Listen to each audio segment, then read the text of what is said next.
اعوذ باللہ من الشیطان الرجیم بسم اللہ الرحمن الرحیم اللہم صلی وسلم علی النبی رحمۃ للعالمین وعلی آلہ واصحابہ وبارک وسلم علیہ۔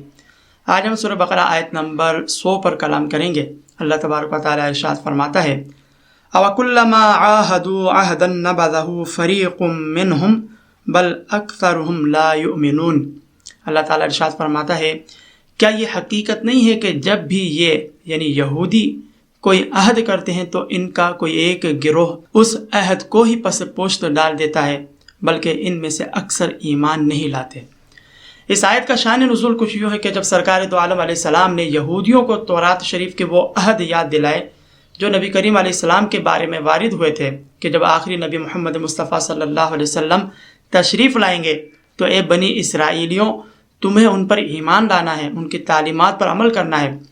تو جب ان یہودیوں کو یہ عہد یاد دلائے گئے جو ان کے آباء و اجداد سے تورات شریف میں کیے گئے تھے، تو ان یہودیوں میں سے ایک شخص جس کا نام مالک بن سیف تھا اس نے اس عہد کا ہی انکار کر دیا، کہنے لگا اللہ کی قسم ہماری کتاب میں ہم سے ایسا کوئی عہد و پیمان نہیں کیا گیا کہ ہم محمد صلی اللہ علیہ وسلم پر ایمان لائیں۔ تو گویا کہ اس نے تورات کے عہد کو ماننے سے ہی انکار کر دیا۔ تو اس کے جواب میں یہ آیت کریمہ نازل ہوتی ہے اور اللہ تعالیٰ ارشاد فرماتا ہے کہ یہودیوں نے جب کبھی بھی کوئی عہد کیا تو ان میں سے ایک گروہ نے اس عہد کو پس پشت ڈال دیا۔ پھر اس آیت کریمہ کے اگلے جز میں اللہ تبارک و تعالیٰ ارشاد فرماتا ہے بل اکثرهم لا یؤمنون، بلکہ ان میں سے اکثر یہودیوں کا تو تورات پر ایمان ہی نہیں۔ اللہ تعالیٰ کے اس فرمان سے معلوم ہوا کہ عہد شکنی، وعدہ خلافی یہ تمام یہودیوں کا طریقہ کار نہیں تھا، بلکہ اکثر ایسے ہی تھے۔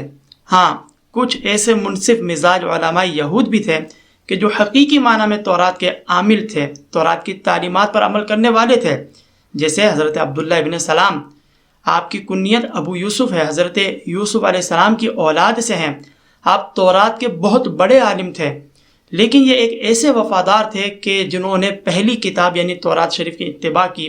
دیگر یہودی علماء کی طرح نہ تو تورات میں کوئی تحریف و ترمیم کی، نہ اس کے مضامین کو چھپایا، بلکہ تورات کی تعلیمات، تورات کی روشنی میں جب ان پر ظاہر ہوا کہ سرکار دو عالم علیہ السلام ہی وہ نبی ہیں کہ جن کی بشارت ہمیں تورات میں دی گئی ہے، تو انہوں نے سرکار دو عالم علیہ السلام کی رسالت کو دل سے تسلیم کرتے ہوئے اسلام کو قبول کیا اور صحبت مصطفیٰ صلی اللہ علیہ وسلم کی بدولت مقام صحابیت پر، مرتبہ صحابیت پر آپ فائز ہوئے۔ اسی طرح کعب احبار